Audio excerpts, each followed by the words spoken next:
स्वागत है आप लोगों का आपके अपने educational channel home science with Pooja में। पिछली वीडियो में जैसा कि हमने जाना था मैनेजर के गुण क्या होने चाहिए, किस तरह से उससे कार्य करना चाहिए, किन बातों का ध्यान रखना चाहिए। तो पहले शॉर्ट में हम रिवाइज कर लेते हैं और आज हम जानेंगे डिसीजन मेकिंग के बारे में। डिसीजन मेकिंग जो है उसकी विशेषताएं क्या है, उसे प्रभावित करने वाले तत्व क्या हैं और साथ में उसके टाइप्स क्या हैं। तो ये बहुत ही इंपॉर्टेंट है और मैं आपको जैसा कि पहले भी बता चुकी हूँ, आप अपने साथ एक रजिस्टर और पेन जरूर रखिए और इम्पॉर्टेंट पॉइंट्स को नोट करते जाइए।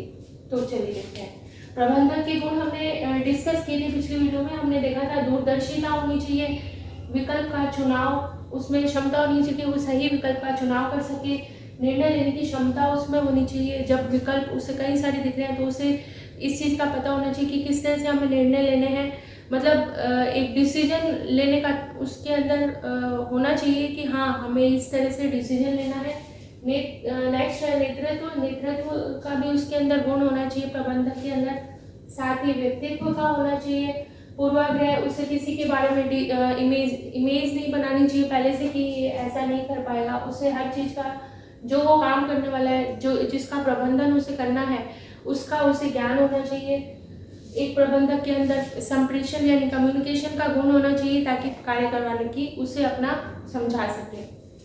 और नेक्स्ट है विवेक। विवेक यानी धैर्य रखना। कोई भी अगर समस्या आ गई है तो एकदम से घबराना नहीं चाहिए और समस्या का धैर्य रखकर हमें उसके बारे में सोचना चाहिए और उसका कोई हल निकालना चाहिए। तो हमने जाना था गोल के बारे में। गोल कितने टाइप्स के होते हैं, लॉन्ग टर्म, शॉर्ट टर्म और मीन एंड चेन। जो लॉन्ग टर्म होते हैं वो शॉर्ट टर्म पे डिपेंड होते हैं। जब शॉर्ट टर्म गोल पूरे होते हैं तभी लॉन्ग टर्म पूरे हो पाते हैं। लॉन्ग टर्म जो है दीर्घकालीन होते हैं, इसमें समय, धन और ऊर्जा बहुत ज़्यादा लगती है। और लॉन्ग की हमने जाना था mean and chain. Mean and chain जब हम अपने लक्ष्य को पूरा करने के लिए जिन संसाधनों का उपयोग कर रहे हैं उन्हें मीन एंड चेन कहते हैं। मैंने आपको एग्जांपल देकर बताया था, अगर हम मार्केट जा रहे हैं, सब्जी खरीदना हमारा उद्देश्य है, पर मार्केट जाना, ऑटो पकड़ना हमारा उद्देश्य नहीं है, परंतु ये जो ऑटो पकड़ना है, मार्केट जाना है, ये मीन एंड चेन के अंतर्गत आते हैं। नेक्स्ट हमने बात की थी स्टैंडर्ड। स्टैंडर्ड जो है दो तरह के होते हैं, परंपरागत और गैर परंपरागत। जो परंपरागत होते हैं उनमें चेंज नहीं होता है और वंशानुगत होते हैं, समूह के द्वारा ये चुने जाते हैं। गैर परंपरागत परिवर्तनशील होते हैं, सुख दुख और अपने परिवार की सुविधाओं के हिसाब से ये लिए जाते हैं। तो हम जान लेते हैं डिसीजन मेकिंग क्या होता है। जब कोई समस्या हमारे पास होती है तो उस समय हमारे पास कई सारी जो है ऑप्शंस होते हैं उस समस्या को सुलझाने के लिए।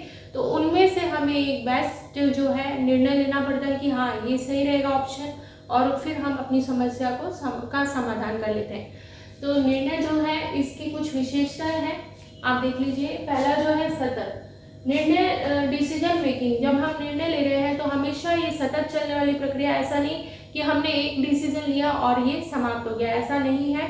निर्णय की प्रक्रिया लगातार चलती रहती है और साथ ही जो समस्या का समाधान हम कर रहे हैं, जो प्रबंधन हम कर रहे हैं, उसमें ये लगातार चलती है और उसके हर लेवल में, उसके हर पक्ष में निर्णय जो है हमें लेना पड़ता है। नेक्स्ट है मानसिक प्रक्रिया। निर्णय जो है एक मानसिक प्रक्रिया है। जब कोई भी कार्य जब हम कर रहे हैं, कोई समस्या का समाधान कर रहे हैं, तो हम अपने मन में सोचते हैं कि इसका ये इसके समाधान के लिए ये ऑप्शन बेस्ट रहेगा। तो निर्णय क्या है, एक मानसिक प्रक्रिया है। आपने पिछली जो क्लास थी उसमें देखा था कि प्रबंधन के बारे में भी, प्रबंधन भी एक मानसिक प्रक्रिया है। इसी तरह से जो निर्णय है वो भी एक मानसिक प्रक्रिया है। नेक्स्ट है दृढ़ता आवश्यक। जब आप निर्णय ले रहे हैं तो उसमें दृढ़ता का होना बहुत ज़्यादा जरूरी है। जब आपने कोई निर्णय लिया है, आपने सोच लिया कि हमें फर्स्ट ग्रेड की तैयारी करनी है, उसके बाद में मान लीजिए थोड़े दिनों बाद कोई और पोस्ट निकल गई, तो आपने वो पोस्ट में आपने क्या किया, उसमें फॉर्म भर दिया और आपने सोचा चलो अब इसकी तैयारी करते हैं। फिर थोड़े दिनों बाद फिर कोई पोस्ट निकल गई तो आपने सोचा चलो इसकी तैयारी करते हैं। तो इससे क्या होगा, ना तो आप फर्स्ट ग्रेड की तैयारी कर पाएंगे, ना ही अदर जो आप भर रहे हैं, लगातार फॉर्म भरते जा रहे हैं, उसमें आप अपेयर नहीं हो पाएंगे और आपका जो पहले आपने निर्णय लिया था कि हाँ हमें फर्स्ट ग्रेड की तैयारी करनी है, वो अधूरा रह जाएगा और आप उसमें सफल नहीं हो पाएंगे। इसलिए जब आप निर्णय ले रहे हैं तो उसमें दृढ़ता आपकी होनी चाहिए। नेक्स्ट हम बात करते हैं समय और महत्व। समय जो है इसमें महत्वपूर्ण है। जैसे कोई एक शॉल ली और उसे बड़े मन से खरीदा, उसका डिजाइन, उसका कलर, ये सारी चीज़ें हमें पसंद आ रही थी, पर जब 2-3 साल बाद हमने वो शॉल को पहना तो हमने देखा हमें पसंद नहीं आई, जबकि हमने अपने मन से खरीदी थी, डिजाइन, कलर, सब चीज़ें हमें पसंद थी, फिर भी हमें 2-3 साल बाद पसंद नहीं आई। क्यों? क्योंकि समय बदलने के साथ साथ जो है शैली, जो डिजाइन की शैलियाँ हैं, ट्रेंड में जो बदल गया, इस वजह से हमें वो पसंद नहीं है। इसलिए जो है निर्णय एक तरह समय जो है परिवर्तनशील होता है, हमेशा चीज़ें बदलती रहती हैं, तो हमारा जो निर्णय लिया हुआ होता है वो समय से भी प्रभावित होता है। इसमें समय भी महत्वपूर्ण होता है, ये इसकी एक विशेषता भी है। नेक्स्ट है प्रबंधन के हर पक्ष में। मैंने जैसे कि पहले आपको बताया, हम प्रबंधन कर रहे हैं तो उसके हर पक्ष में हमें निर्णय लेने की जरूरत होती है। नेक्स्ट है असीमित। निर्णय जो है होते हैं असीमित होते हैं।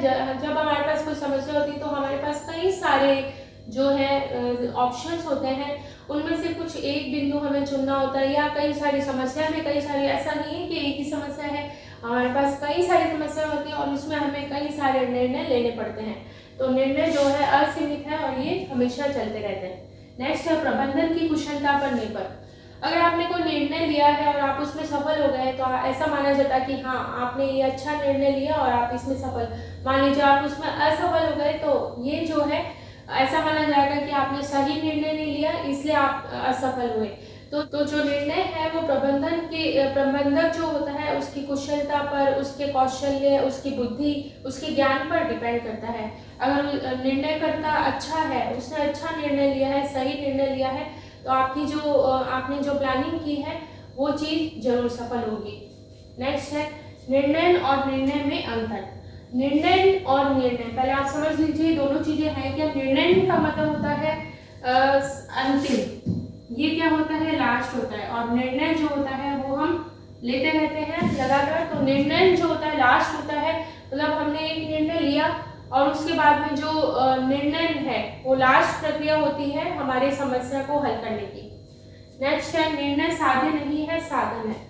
निर्णय जो है हमारा मंजिल तक पहुंचने का एक जरिया है, न कि मंजिल है।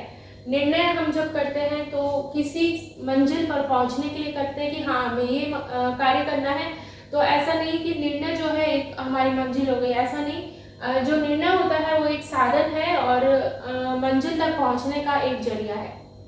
नेक्स्ट हम बात कर लेते हैं निर्णय के चरण के बारे में। समस्या का चुनाव। निर्णय के चरण के अंतर्गत पहला जो चरण आता है वो आता है समस्या का चुनाव। हमारे जीवन में कई सारी समस्या होती हैं, पर उनमें से जो समस्या पहले जरूरी है उसका हमें चुनाव करना जरूरी होता है। लगातार जो हमारे जीवन में समस्याएं रहती हैं और उनका चुनाव जो है हमें करना आना चाहिए। तो एक प्रबंधक जो है उस समस्या का चुनाव करना चाहिए सबसे पहले, जो पहले जरूरी है, और उसका हल किया जाना पहले जरूरी है। निर्णय के चरण का सेकंड जो स्टेप है वो है समस्या का विश्लेषण। समस्या का विश्लेषण कैसे, जो समस्या हमें सुलझानी है वो समस्या के बारे में हमें किस किस को बताना है, इस समस्या को सुलझाने में हमें कौन कौन व्यक्ति चाहिए, किस किस व्यक्ति की हेल्प के द्वारा हम ये समस्या को सुलझा सकते हैं, तो ये चीज़ें हमें एनालिसिस करनी होती है। नेक्स्ट है वैकल्पिक समाधान खोजना। वैकल्पिक समाधान यानी जब हमारे पास काफ़ी सारी समस्याएं होती है तो उनमें से एक बेस्ट ऑप्शन खोजना जरूरी होता है। मान लीजिए गृहिणी जो है साड़ी खरीदने के लिए बाजार गई, पर उसे कई सारे ऑप्शन दिखाई दिए, उसे समझ में नहीं आ रहा कि कौन सी हमें साड़ी खरीदनी है। किसी का उसको रंग पसंद आ रहा है, किसी का जो टेक्सचर है उसको पसंद आ रहा है, तो ये चीज़ें उसको परेशान कर रही है। तो ये चीज़ होनी चाहिए, वैकल्पिक समाधान खोजने की एक प्रबंधक के अंदर कौशल होना चाहिए। विकल्प के संबंध में चिंतन। नेक्स्ट जो है विकल्प के संबंध में चिंतन। जो विकल्प हमने चुना है उसके बारे में हमें सोचना चाहिए कि क्या जो समस्या हमें सुलझानी है उसके लिए ये विकल्प जो है, ये ऑप्शन सही रहेगा या नहीं रहेगा। ये अगर हम क्रियान्वित कर देते हैं तो उसका आगे क्या फर्क पड़ेगा, आगे जो हमारा प्रबंधन है वो सफल रहेगा या नहीं रहेगा। तो ये सारी चीज़ें हमें सोचनी चाहिए। नेक्स्ट है प्रबंधन विकल्प का चयन, सर्वोत्तम विकल्प का चयन। हमने जब विकल्प के संबंध में निर्णय ले लिया, चिंतन ले लिया कि हाँ ये सही है कि ये सही है, क्योंकि हमारे पास कई सारे विकल्प होते हैं। विशेषता में हमने देखा कि असीमित होते हैं विकल्प जो हैं, जो इस वजह से सर्वोत्तम विकल्प का चयन करना जरूरी होता है। जो बेस्ट हमारा डिसीजन है वो हमें लेना होता है। इसके बाद में निर्णय का प्रभावपूर्ण क्रियान्वयन। जब हमने निर्णय ले लिया है तो उसका प्रभावपूर्ण क्रियान्वयन यानी एग्जीक्यूशन करना जरूरी होता है ताकि उस समस्या का समाधान किया जा सके। नेक्स्ट, निर्णय परिणामों की स्वीकृति। जो हमने निर्णय लिया है उसकी स्वीकृति उसका हमें लेनी चाहिए कि हाँ हमने निर्णय लिया है, जो भी परिणाम आया। ये नहीं होता कि हमेशा जब हम कोई भी प्लानिंग कर रहे हैं तो हमेशा सफल ही होती है, कई बार असफल भी हो जाती है, परंतु जो प्रबंधक अच्छा वही होता है जो अपने लिए हुए निर्णय पर हमेशा अटल रहे और उसके परिणामों को स्वीकार करे कि हाँ कोई बात नहीं, अगर असफल भी हो गए तो हाँ कोई दिक्कत नहीं है, हमने ये निर्णय लिया था। और अगर सफल भी हो गए तो जो निर्णय करता है उसके अंदर स्वीकृति लेने का गुण होना चाहिए, ये चीज ध्यान रखनी चाहिए। नेक्स्ट है निर्णय का अनुसरण। हमने जब कभी कभी ऐसा होता है कि हम कोई भी निर्णय ले लेते हैं पर उस पर हमेशा अटल नहीं रहते, उसको फॉलो अप नहीं करते। जैसे कि मान लीजिए आपने फर्स्ट ग्रेड की तैयारी के लिए कोर्स परचेज कर लिया, लेकिन आप क्या कर रहे हैं उस कोर्स का फायदा नहीं उठा रहे, आपने लेके रख लिया और आप उसकी तैयारी नहीं कर रहे। तो उस निर्णय का अनुसरण, जो हमने निर्णय लिया है, जो डिसीजन हमने लिया है उसका अनुसरण करना जरूरी है ताकि हमें सफलता प्राप्त हो। तो हमने देख लिया निर्णय के चरण क्या होते हैं और विशेषताएं क्या होती हैं, और आप इसे लिखते जाइए, तो शॉर्ट में लिखते जाइए ताकि आपको ध्यान रहे कि विशेषताएं और चरण क्या क्या है। बात कर लेते हैं निर्णय के प्रकार के बारे में। तो सबसे पहले क्या है, नैतिक व आधारभूत। नैतिक व आधारभूत क्या होते हैं? नैतिक का मतलब होता है रूटीन। ऐसे निर्णय जो कि हम रूटीन में लेते हैं, जैसे कि गृहिणी है वो हमेशा ये निर्णय लेके रूटीन रहता है कि हमें आज क्या बनाना है, नाश्ते में क्या बनाना है, खाने में क्या बनाना है, आज कौन से कपड़े पहनने हैं, बाजार जाना है तो उसमें क्या लेके आना है, ये सारी चीजें जो है नैतिक यानी रूटीन निर्णय के अंतर्गत आती है। नेक्स्ट आधारभूत जो निर्णय होते हैं वो महत्वपूर्ण निर्णय होते हैं और इसमें सोच समझ और विचार की आवश्यकता होती है, जबकि नैतिक निर्णय जो होते हैं उनमें सोच समझ की जरूरत नहीं होती, ये तुरंत ही ले लिए जाते हैं और इसमें ज़्यादा मानसिक तनाव भी नहीं रहता है, हमें ज़्यादा ज्ञान और कौशल की जरूरत नहीं होती क्योंकि ये डेली रूटीन के निर्णय होते हैं और हम ले लेते हैं आसानी से। आधारभूत जो है वो उसमें मानसिक हमारी सोच की जरूरत होती है, हमारे कौशल हमारे ज्ञान की जरूरत होती है। जैसे कि आपको कहीं पे जमीन खरीदनी है तो आपको ये देखना पड़ेगा कि वहाँ का वातावरण कैसा है, वहाँ पे सारी सुविधाएं जैसे कि पानी बिजली इसकी सुविधाएं है कि नहीं, तो ये सारी चीज़ें हमें सोचनी पड़ती हैं। नेक्स्ट हम बात कर लेते हैं आपातकाल निर्णय। ये जो है तुरंत लिए जाते हैं, इन्हें इमरजेंसी डिसीजन भी कहते हैं। मान लीजिए सड़क पर कोई व्यक्ति है और उसका एक्सीडेंट हो गया है तो उसे तुरंत हॉस्पिटल लेके जाना है, तो ये चीज़ जो है आपातकाल निर्णय के अंतर्गत आती है। नेक्स्ट हम बात कर लेते हैं कार्यात्मक और अकार्यात्मक। कार्यात्मक का मतलब होता है फॉर्मल, जो निर्णय फिक्स एक फॉर्मेट होता है उसके हिसाब से हम लेते हैं, और अकार्यात्मक यानी जो निर्णय फिक्स नहीं होते, हम कभी भी ले लेते हैं। कार्यात्मक निर्णय वो होते हैं जो कि एक विशेष फॉर्मेट के हिसाब से लिए जाते हैं, जबकि अकार्यात्मक निर्णय वो होते हैं जो कि हम तुरंत लेना पड़ता है हमें कई बार। जैसे कि मान लीजिए आपकी 10 लाख की लॉटरी लग गई तो आप सोचेंगे कि हमें इससे किस तरह से खर्च करना है, कौन सी कार खरीदनी है, कौन से कपड़े खरीदने हैं, तो ये सारे अकार्यात्मक के अंतर्गत आएंगे। इसके बाद में निपुण और व्यूह रचना। निपुण का मतलब होता है एक फॉर्मेट के हिसाब से पूरा प्रक्रियाओं के हिसाब से निर्णय लिया जाता है, जबकि व्यूह रचना जो है वो आपका जो सामने का प्रतिद्वंदी है उसे हराने के लिए ये लिया जाता है। तो हमने यहाँ पर देख ली निर्णय के प्रकार, एक बार रिपीट कर लेते हैं। व्यक्तिगत और सामूहिक निर्णय। व्यक्तिगत जो है इनमें समय कम लगता है, धन और एनर्जी भी कम लगती है और ये व्यक्ति अपनी सुविधा के हिसाब से लेता है, जबकि सामूहिक निर्णय जो होते हैं सदस्य हैं उनकी सहमति के हिसाब से लिए जाते हैं, इसमें समय ज़्यादा लगता है परंतु ये बेस्ट निर्णय होते हैं। नेक्स्ट है आपातकाल निर्णय, जो कि अचानक निर्णय लिया जाता है। जैसे कि मैंने आपको बताया कि सड़क पर अगर कोई व्यक्ति दुर्घटनाग्रस्त हो गया है तो उसे तुरंत हॉस्पिटल लेके जाना है, ये आपातकाल निर्णय के अंतर्गत आएगा। इसके बाद में हमने बात की कार्यात्मक और अकार्यात्मक। कार्यात्मक निर्णय पूरे एक फॉर्मेट के हिसाब से लिया जाता है, जबकि अकार्यात्मक निर्णय जो है वो तुरंत लेना पड़ता है। मान लीजिए 10 लाख की लॉटरी लग गई और आपको उसको कैसे खर्च करना है उस रुपए को, ये इसके जो है अकार्यात्मक के अंतर्गत आएगा। नैतिक और आधारभूत निर्णय, नैतिक जो है वो रूटीन निर्णय होते हैं, जो कि डेली हम खाना बनाना है, घर की सफाई करनी है, कौन सा सामान खरीदना, कौन सी सब्जी लेनी है, ये सब इसमें आएंगे, किस में आ जाएंगे, रूटीन के अंतर्गत। और आधारभूत जो है बहुत ज़्यादा महत्वपूर्ण होते हैं और पूरे कौशल और बुद्धि के साथ लिए जाते हैं, जैसे कि कहाँ पर जमीन खरीदनी है, कौन सा मकान लेना है, ये। और हमने बात की निपुण और व्यूह रचना के बारे में। निपुण ऐसे निर्णय होते हैं जो कि पूरे एक फॉर्मेट के साथ लिए जाते हैं, जबकि व्यूह रचना जो है एक अपने सामने वाला जो प्रतिद्वंदी है उसे हराने के लिए लिए जाते हैं। हम जो निर्णय लेते हैं उन्हें प्रभावित करने वाले भी कई सारे तत्व होते हैं, जिस वजह से कई बार हमें अपना डिसीजन चेंज करना पड़ता है। तो इसके पीछे ऐसे क्या रीजन होते हैं, कौन से तत्व जो है प्रभावित करते हैं, तो देख लेते हैं। पहला, स्थायी प्रकृति। निर्णय, अगर आपने कोई निर्णय ले लिया है और उसे क्रियान्वित कर दिया है तो वो स्थायी हो जाएगा और फिर जो है आपको कई बार परेशानी हो सकती है। एग्जाम्पल के लिए, जैसे कि आपने कहीं पर मकान लेना है, तो आपने अभी तो आप सोच ही रहे हैं कि हमें मकान जो प्लॉट लेना है, और अगर जब आप सोच रहे हैं तब आप चेंज कर सकते हैं इस निर्णय को। लेकिन अगर आपने वो प्लॉट खरीद लिया है पर थोड़े टाइम बाद अगर आपको वो प्लॉट पसंद नहीं आ रहा है, तो वो ही जो आपको उसी प्लॉट में आपको रहना पड़ेगा और इस निर्णय पर आपको कायम रहना पड़ेगा। नेक्स्ट है आपस में संबंधित। निर्णय जो है आपस में संबंधित होते हैं। अगर कोई मान लीजिए किसी को डॉक्टर बनना है, तो उससे पहले 12th में विज्ञान यानी साइंस लेना पड़ेगा, तभी आगे वो कर पाएगा। निर्णय आपस में संबंधित होते हैं। आपने जो भी निर्णय पहले लिया है अपने जीवन में, जो निर्णय आप शुरुआत में लेते हैं, वो निर्णय आपके आगे तक चलते हैं।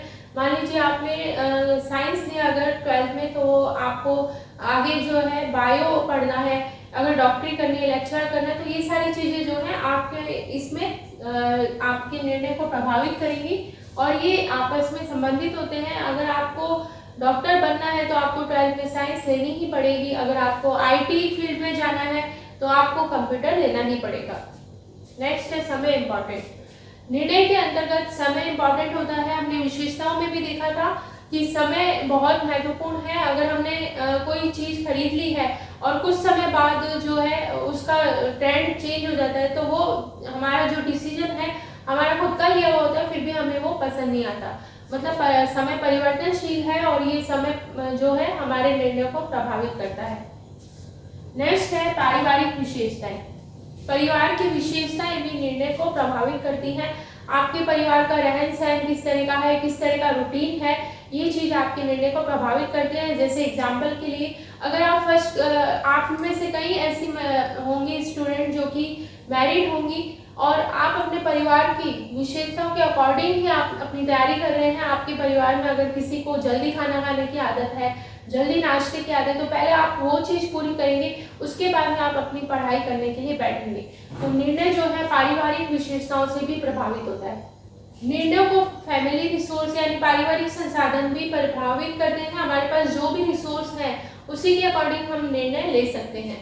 अगर आपको कपड़े अगर मशीन में धोने, आपने सोचा कि मशीन में धो ले, परंतु हमारे पास मशीन जो है ही नहीं, वॉशिंग मशीन तो है ही नहीं, तो फिर आप कैसे निर्णय ले पाएंगे कि हाँ हम वॉशिंग मशीन में, पहले आपको वो वॉशिंग मशीन खरीदनी पड़ेगी, उसके बाद में आप ऐसा कर पाएंगे। नेक्स्ट है सदस्यों की महत्वाकांक्षा। हमारे परिवार के अंतर्गत जो डिसीजन का काम, जो गृह प्रबंध का कार्य जो है महिलाओं द्वारा ही किया जाता है। तो परिवार के सभी सदस्यों का जो है गृहिणी को ध्यान रखना होता है, उनकी इच्छाएं, उनकी आवश्यकताएं क्या है, इन चीज़ों को ध्यान में रखते हुए उसे कार्य करना होता है। तो परिवार के सदस्यों की अगर कोई महत्वाकांक्षा है तो पहले जो गृहिणी है उसे उन चीज़ों को पूरा करना होगा, उसके बाद में वो अपने लिए निर्णय ले सकती है। निर्णयों में जो है सदस्यों की भूमिका भी डिपेंड करती है। मान लीजिए आपको कोई कार्य करना है तो आपके सदस्य आपका कितना सहयोग कर रहे हैं, इस चीज पर आपका निर्णय डिपेंड करता है। परिवार की संस्कृति, परिवार का रहन सहन, परिवार की संस्कृति किस तरह की है वो भी निर्णय को प्रभावित करती है। जैसे कि हिंदू संस्कृति है, मुस्लिम संस्कृति, उस हिसाब से हमारे निर्णय होते हैं। अगर परिवार की संस्कृति परंपरागत है, ट्रेडिशनल लोग हैं, तो उस हिसाब से व्यक्ति को अपने निर्णय लेने पड़ते हैं। नेक्स्ट है व्यक्तिगत मान्यताएं, ज्ञान और पूर्वाग्रह। हमारी जो व्यक्तिगत मान्यताएं होती हैं उस हिसाब से हम निर्णय लेते हैं। जैसे कि अगर आप वेजिटेरियन हैं तो आप ये निर्णय ले ये नहीं सोच सकते कि हम नॉन वेज खाएं या अंडा खा सकते हैं। तो हमारे जो व्यक्तिगत मान्यताएं होती हैं, हमें जो है कई कुछ लोगों में मान्यता होती है कि दही रात को नहीं खाना चाहिए। तो ये जो मान्यताएं सारी होती हैं वो हमारे निर्णय को भी प्रभावित करती हैं। जैसे गृहिणी ने अगर कोई मान लीजिए आप किसी की शादी हो गई और गृहिणी जो है वो नॉन वेजिटेरियन है, जबकि जो बाकी लोग हैं वो वेजिटेरियन है। तो गृहिणी अगर सोचे कि मैं आज नॉन वेजिटेरियन खाना बना लूँ, तो ऐसा नहीं हो सकता, क्योंकि घर की मान्यताएं जो हैं इसको प्रभावित करेंगी। जो बाकी लोग हैं वो इस बात को नहीं मानेंगे, तो गृहिणी को अपना डिसीजन चेंज करना पड़ेगा। उपलब्ध वस्तुओं के बारे में जानकारी, हमारे पास जो भी संसाधन उपलब्ध हैं उनके बारे में हमें जानकारी होनी चाहिए, तभी हम निर्णय ले सकते हैं। जैसे कि हमें अगर मान लीजिए जो वॉशिंग मशीन चलानी ही नहीं आती है, तो हम ये नहीं सोच सकते कि हमें इसमें कार्य किस तरह से करना है। या फिर अगर आपको कंप्यूटर का नॉलेज है तभी आप जो है बिजली के बिल वगैरह, जैसे कि आप जानते हैं ऑनलाइन वगैरह भरे जाते हैं, तो अगर आपको कंप्यूटर का नॉलेज ही नहीं है तो आप इस चीज़ को नहीं डिसाइड कर पाएंगे और आपको जो है वहाँ पर डायरेक्टली जाकर ही बिल का भुगतान करना पड़ेगा। तो ये चीज़ें जो है हमारे निर्णयों को प्रभावित करती हैं। शॉर्ट में देख लेते हैं स्थायी प्रकृति। निर्णय स्थायी हो जाते हैं जब क्रियान्वित होने के बाद जो है निर्णय स्थायी हो जाते हैं। निर्णय आपस में संबंधित होता है, एक निर्णय दूसरे से रिलेटेड होता है। इसमें समय इंपॉर्टेंट होता है क्योंकि समय परिवर्तनशील होता है और ट्रेंड हमेशा चेंज होते रहते हैं। पारिवारिक विशेषता, हमारे घर में किस तरह की विशेषता है, किस तरह की चीज़ों को यूज़ किया जा रहा है, इस चीज़ को हमारे निर्णय प्रभावित करते हैं। फैमिली रिसोर्स, हमारे पास क्या क्या संसाधन है, ये चीज़ भी निर्णय को प्रभावित करेगी।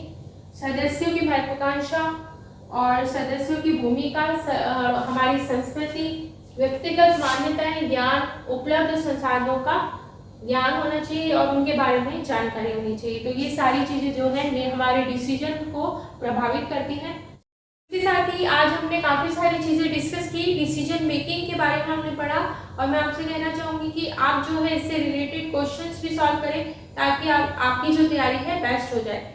और कल की क्लास में हम बात करेंगे संसाधन के बारे में। संसाधन यानी टाइम, जैसा कि हम पहले ही डिस्कस कर चुके हैं टाइम के बारे में, और एनर्जी, साथ ही मनी। टाइम, एनर्जी और मनी में कई सारी चीजें आएंगी। मनी के अंदर हम बजट के बारे में भी पढ़ेंगे, और एनर्जी के अंतर्गत जो है कार्य का सरलीकरण है, टाइम मैनेजमेंट है, ये सब चीजें हम जानेंगे कल की क्लास में। कल की क्लास थोड़ी सी लंबी होगी और ये बहुत ज़्यादा इंपॉर्टेंट है क्योंकि इसमें से क्वेश्चंस आते हैं।